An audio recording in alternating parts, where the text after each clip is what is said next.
ত্রয়োদশ জাতীয় সংসদ নির্বাচন ও গণভোটে ভোট কেন্দ্রের ভেতরে মুঠোফোন নিয়ে প্রবেশ করতে পারবেন না সাধারণ ভোটাররা।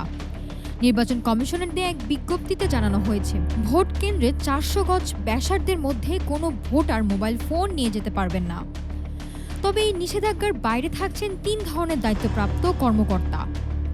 তারা হলেন ভোট কেন্দ্রের প্রিসাইডিং অফিসার, দায়িত্বপ্রাপ্ত পুলিশ ইনচার্জ এবং নির্বাচন সুরক্ষা ২০২৬ অ্যাপ ব্যবহারকারী আনসার বা ভিডিবির ২ সদস্য। আগামী বৃহস্পতিবার ১২ ফেব্রুয়ারি অনুষ্ঠিত হবে ত্রয়োদশ জাতীয় সংসদ নির্বাচনের ভোট গ্রহণ। সকাল ৭:৩০ থেকে বিকেল ৪:৩০ পর্যন্ত বিরতিহীন ভোট গ্রহণ চলবে। এবার ৬৪ জেলায় ৪২,০০০-এর বেশি ভোট কেন্দ্রে ভোট দেবেন দেশের ভোটাররা। ভোট কক্ষের সংখ্যা প্রায় ২.৫ লাখ। ৩০০ আসনের মধ্যে ২৯৯ আসনে ভোট অনুষ্ঠিত হচ্ছে। শেরপুর ৩ আসনে এক প্রার্থীর মৃত্যুর কারণে সেখানে ভোট স্থগিত রয়েছে।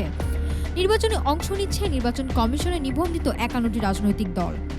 নির্বাচন সুষ্ঠু ও শান্তিপূর্ণ করতে ন্যায় সিদ্ধান্তে ভোটারদের প্রতি আইন মেনে সহযোগিতার আহ্বান জানিয়েছে নির্বাচন কমিশন। নির্বাচনের দিন ভোট কেন্দ্রে যাওয়ার আগে মোবাইল ফোন সঙ্গে না নেওয়ার অনুরোধ করা হয়েছে ভোটারদের প্রতি। নাফিসা সামিয়া, ঢাকা টুডে।